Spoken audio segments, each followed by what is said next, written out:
I am continuing in my reading. What I'm doing in this series is to read through the entire standard works of the Church of Jesus Christ of Latter-day Saints. This consists of the Bible, the Book of Mormon, the Doctrine and Covenants, and the Pearl of Great Price. I am continuing reading in a chronological order, according to event, not according to publication or volume, so I'm skipping around a bit as I move along. Continuing in 1 Corinthians again, the first section of this epistle, chapters 1 through 6, was Paul's addressing different issues that had come to his attention among the Corinthians. Fornication, suing each other, all that stuff.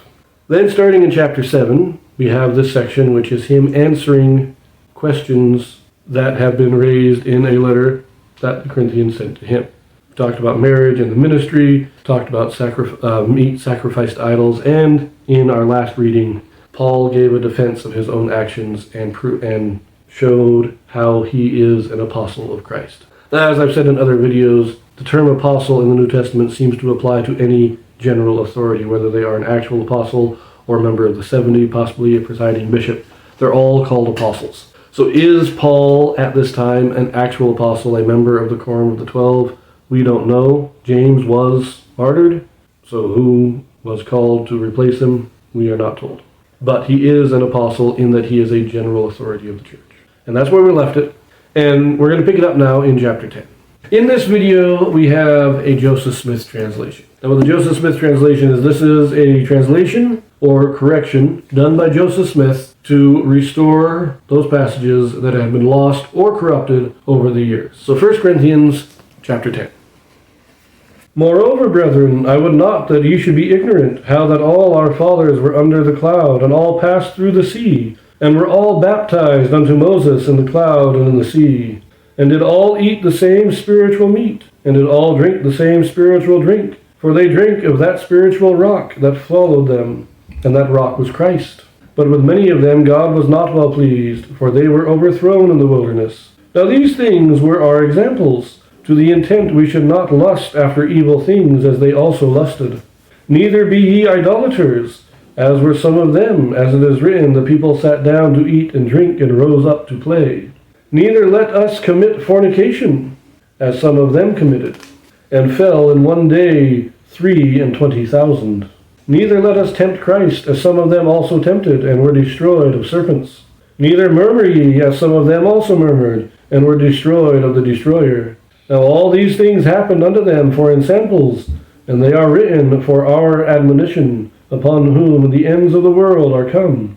Wherefore let him that thinketh he standeth take heed lest he fall. There hath no temptation taken you, but such as is common to man. But God is faithful, who will not suffer you to be tempted above that ye are able, but will with the temptation also make a way to escape, that ye may be able to bear it. Wherefore, my dearly beloved, flee from idolatry. I speak as to wise men. Judge ye what I say. The cup of blessing which we bless, is it not the communion of the blood of Christ? The bread which we break, is it not the communion of the body of Christ? For we, being many, are one bread and one body, for we are all partakers of that one bread. Behold, Israel after the flesh, are not they which eat of the sacrifices partakers of the altar? What say I then? That the idol is anything, or that which is offered in sacrifice to idols is anything? But I say that the things which the Gentiles sacrifice, they sacrifice to devils, and not to God.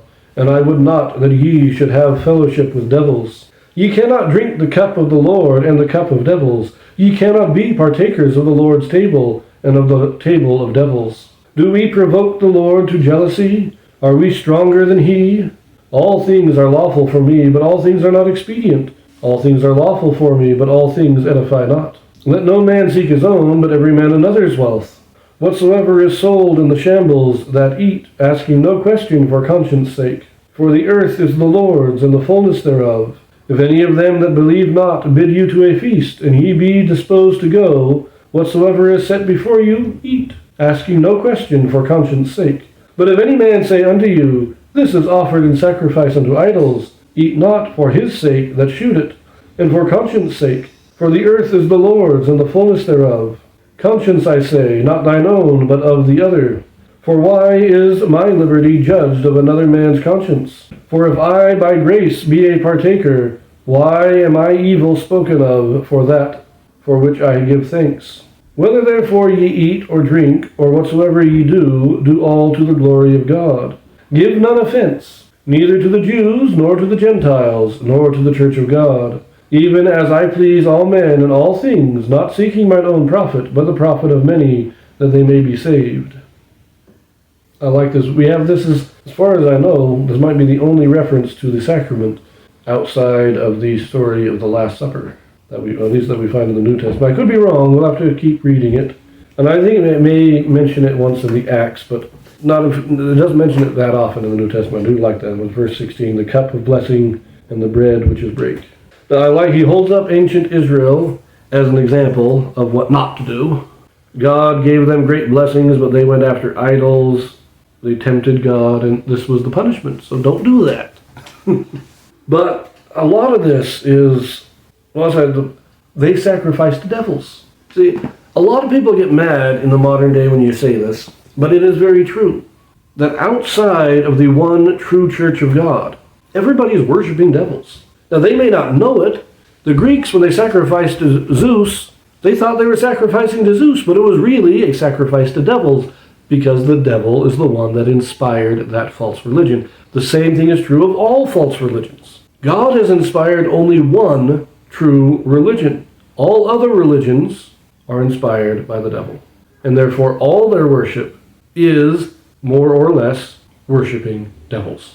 But I do like his admonition there that if a friend who is not a believer invites you to a feast, go, eat, have fun.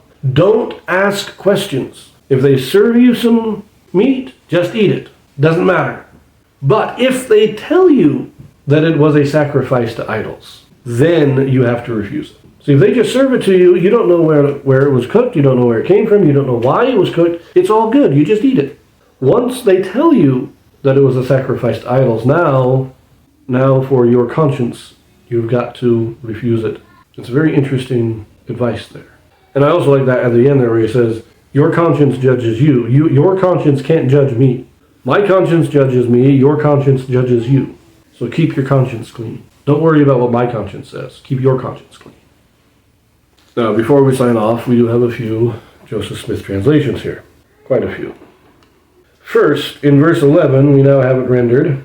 Now all these things happened unto them for ensamples, and they are written for our admonition also, and for an admonition for those upon whom the end of the world shall come. Now, I like that. They're an example for the saints in the New Testament era, but they're also an example for our day, for those upon whom the end of the world shall come. Once again, this also shows us that Paul knew that the second coming was not imminent. It was not going to be soon, because it is those who are alive at the end. It is also an example for them. Now, in verse 20, in the King James says, but I say that the things which the Gentiles sacrifice. We just take out that I say that those three words are removed. But the things which the Gentiles sacrifice. Makes it simpler. In verse 23, it now reads, all things are not lawful for me, for all things are not expedient. All things are not lawful, for all things edify not. Very similar to what we read, I believe, in chapter 6, was it? Where he was saying, the wicked are not going to inherit heaven. Not all things are lawful to God. It was the same correction. This verse is almost word for word what we read in the previous chapter, so I find that interesting. Verse 24 now reads, let no man seek therefore his own, but every man another's good. So it's not another man's wealth, but another man's good. You work for the benefit of others, and you will be benefited yourself. But if you're seeking your own benefit, then you got problems. Now we also have in verse 27, in the King James here, it says, if any of them that believe not bid you to a feast, and ye be disposed to go. We have it simplified. If any of them that believe not bid you eat, and ye be disposed to go. Just simplified. And then in verse 33, we have, it is now rendered, even as I please all in all things, not seeking mine own profit, but of the many, that they may be saved. Again, minor grammatical clarification. So we leave that here. We'll pick it up in chapter 12 next. I will see you there.